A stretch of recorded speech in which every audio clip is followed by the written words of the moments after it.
DPR atau Deforestation Ratio.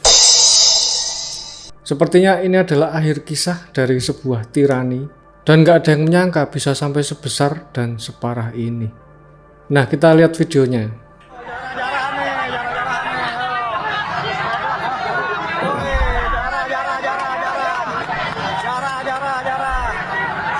Pada diem semua loh. Tuh, pada diem semua.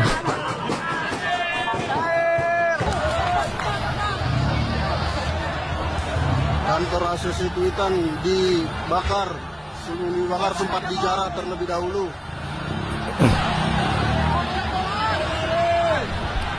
Dan yang paling parah, udah muncul provokator Cina-Cina.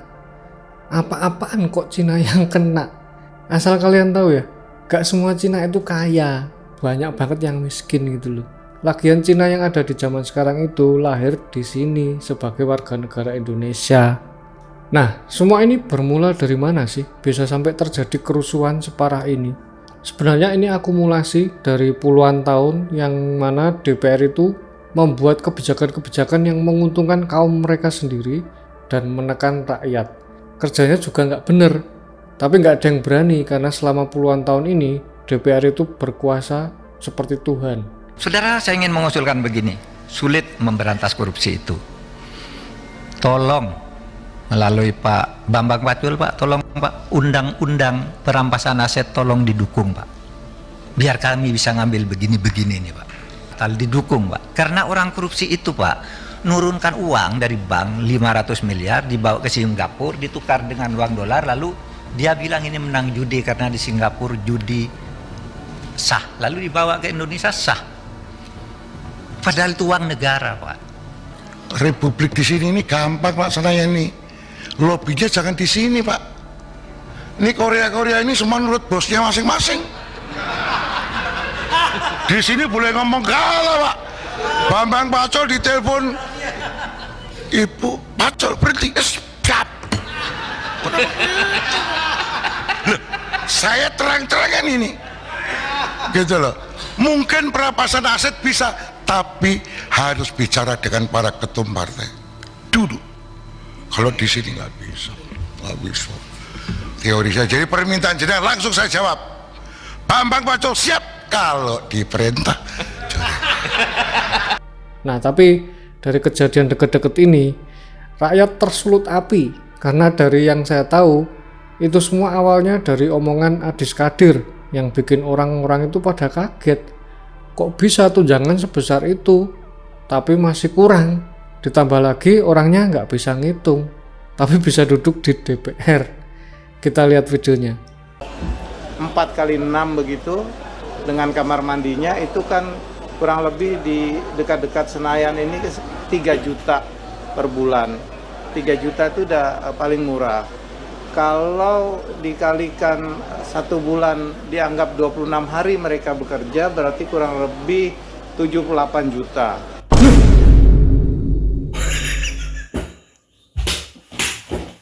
Dir Kadir, rungono raimu. Kos. Kan gajimu 50 juta. Biaya kos 3 juta per bulan. Berarti dalam 1 bulan kamu cuma bayar kos 1 kali aja toh, 3 juta. Nah terus uangmu masih sisa 47 juta. Jadi orang-orang mengira bapak ini salah ngomong. Dia tuh maksudnya 3 juta per hari. Tapi enggak ya, per bulan. Karena wartawan itu tanya sekali lagi dan jawabannya tetap sama, 3 juta per bulan. Coba kita lihat lagi. Itu kalau di sekitar sini kan ngontrak atau kita kos kan 3 juta per bulan, didapatkan 50 juta per bulan.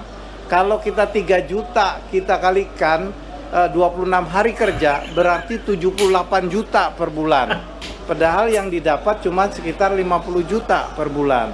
Nah, jadi mereka masih nombok lagi. Kan? Jadi perhitungan orang ini itu pakai fisika kuantum. Memang di dalam dunia kuantum itu perhitungannya beda sama di dunia nyata. Semua hukum fisika dan matematika di dunia kita, 3 dimensi, itu tidak berlaku di dalam dunia kuantum. Jadi bapak ini nggak salah. Nah pertanyaan saya, kamu kok bisa ada di situ. Jadi gini ya teman-teman, ini serem banget kalau negara kita itu dirunning sama orang-orang seperti ini yang punya kecerdasan di luar nalar. Nah, saya jadi ingat di salah satu seri The Simpsons itu ada prediksi yang memperlihatkan peta dunia dan di situ kelihatan Indonesia. Tapi di Pulau Kalimantan itu namanya berubah jadi Singapura. Nah, terus apa hubungannya sama ini? Bayangin kalau negara kita itu dijalankan oleh orang-orang yang terlalu pintar seperti ini, apakah ada kemungkinan negara ini bisa hilang dan sesuai sama prediksi The Simpsons?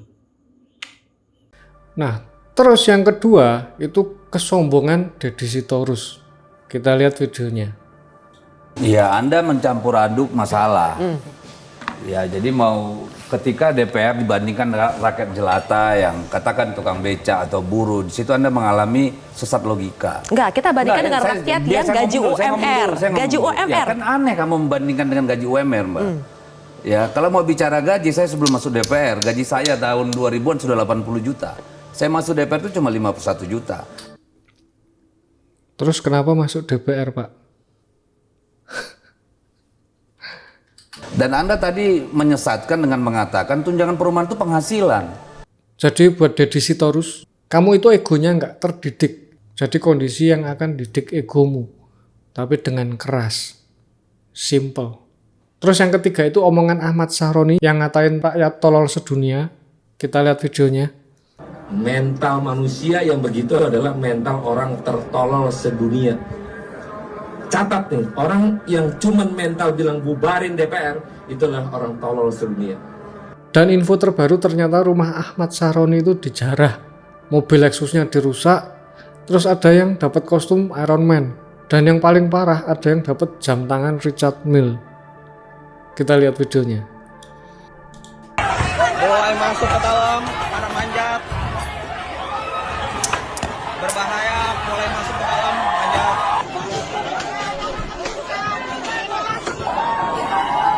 Kepalanya itu, gila, ini satuan, ya Allah. Tuh dapat kostumnya Iron Man. Dan setelah statement Ahmad Sahroni ini, tiba-tiba muncul cewek namanya Salsa Erwina yang langsung jadi idola masyarakat. Kalian pasti udah tahu. Coba kita cek salah satu videonya yang paling viral. Karena kalau cuma menggonggong, anjing aku juga bisa. Kedua, aku dapat laporan dari wartawan bahwa tim Ahmad Sahroni udah bergerak untuk ke Pamulang. Pamulang itu asal aku di Tangerang Selatan, teman-teman. Jadi keluarga aku masih pada di Pamulang nih. Ahmad Sahroni, sampai kamu berani intimidasi keluarga aku atau ada intimidasi dari teman-teman di parlemen atau pemerintah Indonesia kalian.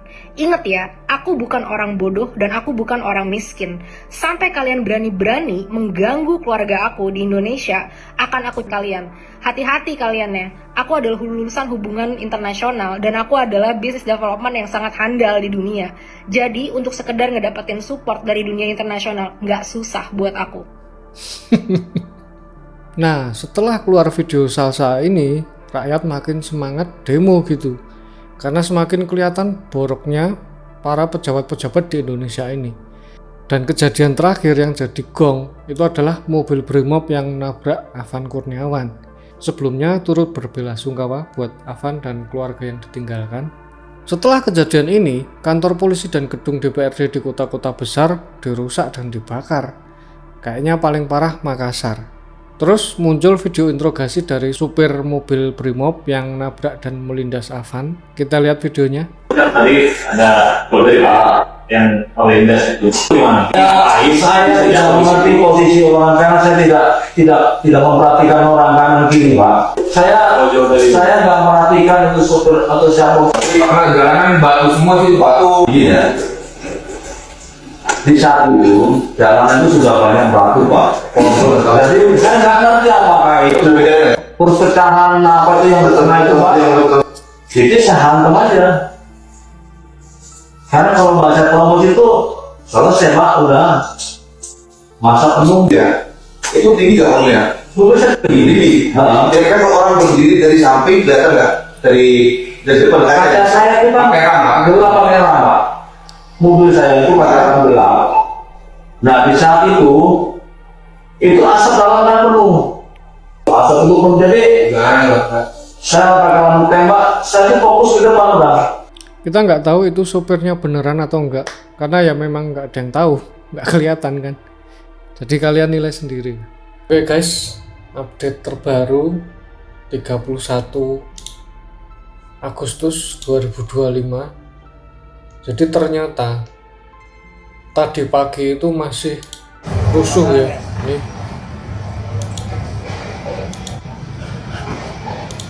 Ini semakin parah guys, semakin parah ini.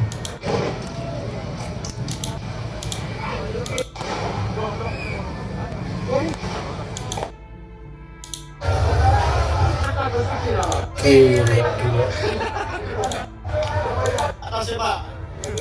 Dan ini apa namanya?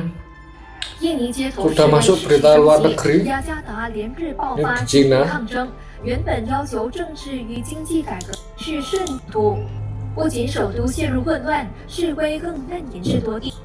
Terus ini correspondent Jessica Washington is there for us. Jessica, good to see you. What is the situation where you are right now? Fireworks, and then there's a sense of equal unit of the police, concerns about other brutality, not everywhere else. Nah ini sudah tanda-tanda mungkin ya guys, akan terjadi krisis moneter kayak 1998. Mungkin, saya nggak tahu. Cuman kalau udah seperti ini, luar negeri juga tahu, maka investor-investor asing akan cabut, terus rupiah juga pasti akan melemah, dan sekarang sudah melemah 1% terhadap USD. Nah jadi kalian yang tahu caranya menyelamatkan diri bisa siap-siap. Oh ya, ini ternyata rumah Sahroni yang kedua dan ketiga, terus rumah Uya Kuya, rumah Patrio, dan yang paling parah Sri Mulyani itu udah dijarah guys. Coba kita lihat yuk. Padahal ini koleksi mobilnya yang banyak di garasinya yang ini guys, banyak banget ini, dan mahal-mahal, ngeri.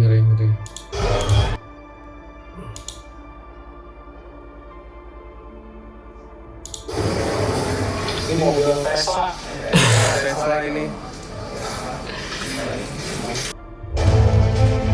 Nah ini yang diambil dari rumah Sahroni.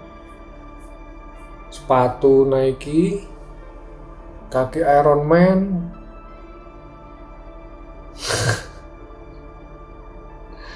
PS5, asu. Nah ini guys, ini pasti dicari, pasti kelihatan jelas soalnya mukanya.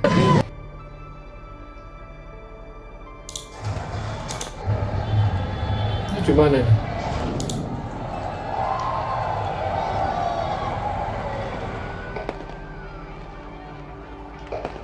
Mana ini?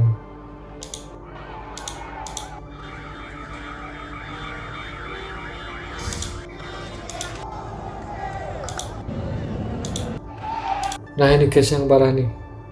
Rumah Sri Mulyani. Edan. Ini udah serem ya guys ya. Ini udah berpotensi krisis moneter kayak 98. Nah ini rumah Uya Kuya habis hancur.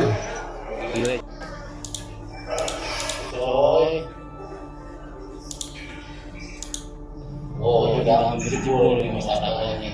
Gila nih mah.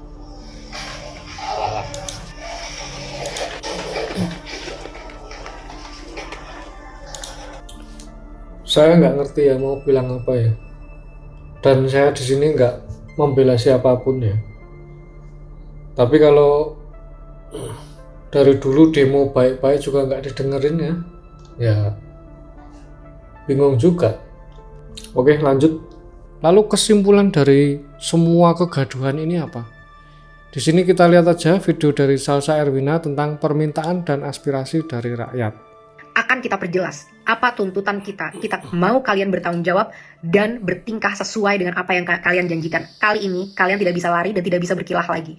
Karena aspirasinya sudah sangat jelas dari masyarakat. Pada sebelum 5 September, pukul 23.59, ini adalah 12 hal yang kita tuntut dari kalian kalau memang kalian mau menunjukkan bahwa kalian masih berpihak kepada masyarakat. Pertama, sahkan rancangan undang-undang perampasan aset sekarang juga, sebelum 5 September, tengah malam. Kedua, pecat anggota DPR yang terbukti menghina rakyat, Ahmad Syaroni, Deddy Sitorus, Bambang Pacul, dan yang lain-lain itu yang berjoget-joget di parlemen. Mereka yang hanya mewakili kepentingan partai politik dan tidak kredibel untuk merepresentasikan kita, apalagi membuat kebijakan-kebijakan. Kita minta KPK, pahlawan kita, untuk segera cek seluruh harta dan aset mereka. Apakah itu didapat dari uang yang benar-benar legal atau ada permainan-permainan dari harta-harta tersebut. Crazy rich itu tidak mungkin bisa sekaya itu tanpa melakukan hal-hal yang tidak dibenarkan secara hukum. 3. Bebaskan pihak-pihak yang kalian tahan karena menyampaikan aspirasinya. Jangan salahkan semua terhadap masyarakat. Kalian juga harus bisa refleksi kenapa masyarakat bisa sampai semarah itu. Karena kalian selama ini sudah benar-benar tuli dan mati empati terhadap aspirasi dari masyarakat. Saat kita mau mendatangi rumah kita sendiri yang kita bayar dan kita bangun dengan hasil keringat sendiri, kita dipertemukan dan dihajar dengan aparat-aparat dan segala peralatan yang dibeli dari hasil pajak rakyat. Bebaskan mereka semua. Mereka hanya mau melakukan aspirasi. 4. Reformasi DPR. Kalau memang kalian tidak mau DPR dibubarkan, maka reformasi habis-habisan bagaimana cara kalian bekerja. 1. Audit secara transparan. Apa isi dari anggaran 9,6 triliun per tahun di tahun ini dan tahun depan? Apa itu? Setiap sennya kita mau tahu dengan jelas. Dan setelah 7 hari, kita mau kalian laporkan penyerapan anggarannya setidaknya setiap bulan kepada rakyat. Kita mau tahu apakah investasi kita itu benar-benar membuktikan dan memberikan kesejahteraan, atau ini semua hanya investasi bodong untuk kepentingan pihak-pihak tertentu. 2. Rampingkan segala anggaran. Tidak ada tunjangan-tunjangan ini, itu, tunjangan beras, dan lain sebagainya. Dan rampingkan jumlah anggota DPR. Bersihkan DPR dari pengkhianat-pengkhianat rakyat. Pengkhianat-pengkhianat bosnya sendiri. Potong semua anggaran yang tidak urgent untuk kesejahteraan masyarakat. Rapat-rapat, kunjungan kerja ke luar negeri, patwal, dan semua itu tidak ada hubungannya dengan kesejahteraan masyarakat. Hentikan budaya gila hormat, karena kalian semua adalah karyawan. Bertingkahlah seperti karyawan. 3. Tolak mantan napi korupsi sebagai anggota DPR ataupun anggota BUMN. Tidak ada lagi penghargaan terhadap pengkhianat bangsa yang merampok kekayaan rakyat. 4. Hapuskan semua perlakuan istimewa yang menciptakan kesenjangan antara rakyat dan parlemen, yang membuat parlemen mati empatinya dan tidak mampu membuat kebijakan yang berpihak kepada rakyat. Contohnya, bayar pajak tidak boleh lagi ditanggung oleh APBN, harus ditanggung oleh individu. Kita tidak mau lagi melihat ada pengawalan khusus terhadap anggota parlemen. Mereka harus bertingkah layaknya masyarakat. Semua hidup kita urgent, apalagi kita yang bayarin gaji kalian dan infrastruktur dan operasional keberlangsungannya negara ini. Kita yang lebih penting dibanding kalian. Transportasi, tidak ada tunjangan mobil, cukup tunjangan untuk naik transportasi umum. 4. Hapuskan pensiunan seumur hidup bagi para anggota-anggota DPR yang masa kerjanya hanya 1 periode. Kita tidak mau lagi membayari mereka sampai akhir hayat kalau memang mereka tidak mau mengabdi dengan tulus kepada masyarakat. Kedepannya, kita mau KPK atau BPK untuk meninjau dan memeriksa harta dari segala anggota DPR, dan kita mau transparansi yang besar-besaran. Semua rapat-rapat, diskusi, kita mau itu ditunjukkan live secara online ke rakyat. Bahkan kalau bisa, rakyat harus selalu boleh masuk ke gedung DPR untuk mendengarkan dan melihat apa yang karyawannya sedang lakukan. 5. Tunjangan gaji dan tunjangan-tunjangan yang lain, total take home pay, total yang bisa kalian bawa pulang, tidak boleh melebihi 5 kali upah minimum UMR nasional dari masyarakat. Harus jelas kemana setiap anggaran-anggaran ini, dan kita mau jelas berapa yang diterima. Tidak boleh lagi ada kesimpang siuran yang berkata ada yang menerima segini, segitu, dan lain sebagainya. Harus jelas berapa yang diterima sebagai take home pay, kita harus tahu itu. 6. Tetapkan KPI, Key Performance Indicator, yang terukur bagi anggota DPR sebagai standar kinerja. Berapa RUU yang harus kalian sahkan, berapa RUU prioritas, dan lain sebagainya, harus dengan aturan yang jelas. Kedepannya, evaluasi dan pecat anggota-anggota yang tidak bisa bekerja dengan benar, yang tidak datang saat-saat rapat, yang tidak bisa menghasilkan RUU yang diminta oleh rakyat. Laporkan semua progress, achievement, challenges secara berkala kepada rakyat. Kita berhak tahu apa yang terjadi di dalam ruang DPR. 7. Audit secara menyeluruh terhadap BUMN untuk memastikan profitabilitas. Kalian bisa tahu apa yang kira-kira mau diambil untuk ini, tapi BUMN kita rugi puluhan triliun setiap tahun, satu BUMN. Saat banyak BUMN-nya berapa ratus triliun yang dirugikan oleh BUMN ini. Benar-benar tidak capable dalam memanage usaha badan milik negara. Karena komisarisnya hanyalah untuk tukar-tukaran kursi, negosiasi, kekuasaan dari partai politik, tapi bukan diisi oleh orang-orang yang kredibel di bidangnya. 8. Batalkan rencana kenaikan pajak yang sudah sangat memberatkan masyarakat, termasuk rencana kenaikan BPJS kepada masyarakat. Berhenti mencekik dan memeras kita, saatnya kalian bekerja. 9. Adili pembunuh pahlawan kita, Afan, seberat-beratnya. Aparat harus tahu konsekuensi apabila mereka menggunakan power di jalan yang salah. Negara harus menanggung dampak dari semua ini, karena semua ini terjadi karena kegagalan kalian menanggung keluarga dari Afan. Lengserkan Kapolri. Kapolri telah gagal memberikan komando untuk melindungi masyarakat. 10. Berikan standar gaji yang layak terhadap pahlawan bangsa kita, guru-guru di Indonesia, termasuk juga nakes-nakes di Indonesia. 11. Reformasi kinerja kepolisian habis-habisan. Mereka harus profesional, berpihak dan berempati kepada rakyat, punya kemampuan emosi yang baik, sehingga tidak menyalahgunakan senjata sebesar itu yang mereka punya. Mereka di sini untuk melindungi rakyat, bukan untuk membela kepentingan penguasa. Saat kasus-kasus terjadi, banyak banget yang loyo, lama, dan lain sebagainya. Tapi saat itu tentang demonstrasi, betapa canggih alat-alat yang kalian punya. Betapa banyak setiap hari. Reformasi ini semua. Aspirasi sudah sangat jelas. Kalian punya 7 hari untuk bisa mewujudkan ini kalau memang kalian pantas memegang kedaulatan rakyat. Kita akan buktikan bersama-sama apakah kalian mampu dan benar-benar capable dalam melakukan ini, atau benar apa yang memang kita inginkan untuk membubarkan DPR. DPR tidak harus bubar kalau kalian benar-benar bisa bertanggung jawab dengan kekuasaan kalian dan menampung aspirasi rakyat. Jangan sampai ada lagi pahlawan-pahlawan demokrasi kita yang bercerceran di jalan. Jangan sampai ada lagi intimidasi untuk orang tidak bersuara di negaranya sendiri. Hentikan segala intrik-intrik politik yang menjijikan dan busuk ini. Mulai bekerja dari sekarang. Buktikan 7 hari dari sekarang, mampukah kalian bertanggung jawab, pantaskah kalian digaji dari duit masyarakat. DPR harus pecat segala perwakilan-perwakilan yang menjadi pengkhianat terhadap rakyat. Udah jelas itu ada yang ngomong kalau misalkan, oh kalau mau mensahkan RUU perampasan aset, maka yang ditelepon harus ketua partai, karena lobby itu tidak terjadi di Senayan. Nah, hal yang begini-begini nih, yang joget-joget, yang manas-manas di masyarakat, pecat, ganti sama yang bagus-bagus dari tolong, karena bukan saya yang bisa pecat. Tapi bisa disalurkan. Ya, dan selain kritik, menurutku yang paling penting, paling utama adalah empati dan hati nurani.